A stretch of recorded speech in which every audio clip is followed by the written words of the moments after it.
Hello दोस्त, नमस्ते, प्रणाम। कैसे हैं दोस्तों आप लोग? आशा करते हैं आप लोग अच्छे होंगे, स्वस्थ होंगे, मस्त होंगे दोस्तों। तो आप लोगों के बीच हम एक गारी गीत लेके आए हैं। कैसा लगेगा दोस्तों? आप लोग कमेंट करके जरूर बताना कि मेरा गारी गीत आप लोग को कैसा लगा। मोरे दहियों में लगी गई कैया, ही रे दैया। मोरे दहियों में लगी गई कैया, ही रे दैया।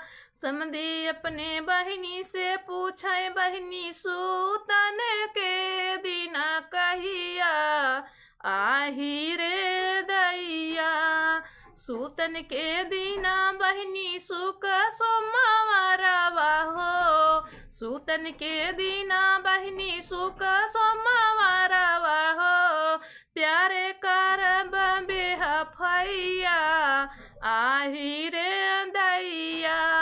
मोरे दहियों में लगी गई कैया, आही रे दैया।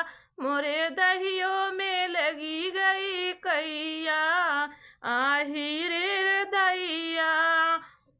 दुल्हा अपने बहिनी से पूछे, बहिनी सूतन के दिना कहिया, आही रे दैया। सूतन के दिना बहिनी सुख सोमवारवा हो, सूतन के दिना बहिनी सुख सोमवारवा हो। प्यारे करब बेहा फैया, आही रे दैया। प्यारे करब बेहा फैया, आही रे दैया। मोरे दहियों में लगी गई कैया, आही रे दैया। मोरे दहियों में लगी गई कैया, आही रे दैया। अगुआ अपने बहिनी से पूछे, बहिनी सूतन के दिना कहिया, आही रे दैया। सूतन के दिना बहिनी सुख सोमवारवा हो। प्यारे करब बेहा फैया, आही रे दैया।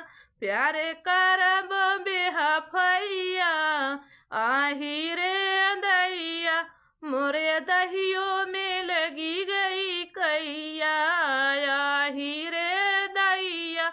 मोरे दहियों में लगी गई कैया, आही रे दैया। तो दोस्तों, ये गारी गीत कैसा लगा आप लोग को कमेंट करके जरूर बताना।